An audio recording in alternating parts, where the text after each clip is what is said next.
You ask Tiger to solve. This deals with linear equations with one unknown. The final result is w equals 2/9.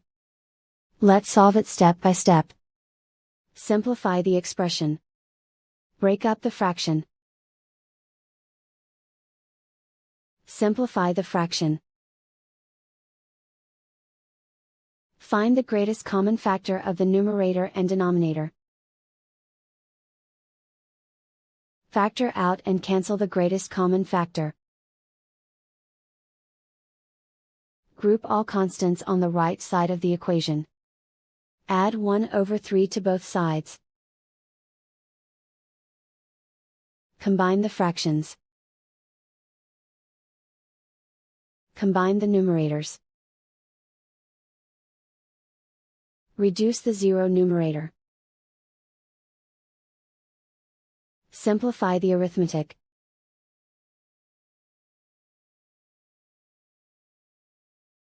Isolate the w. Multiply both sides by inverse fraction 2/3. Group like terms. Multiply the coefficients. Simplify the fraction.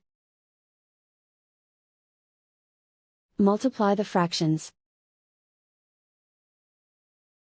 Simplify the arithmetic. And so the final result is w equals 2/9.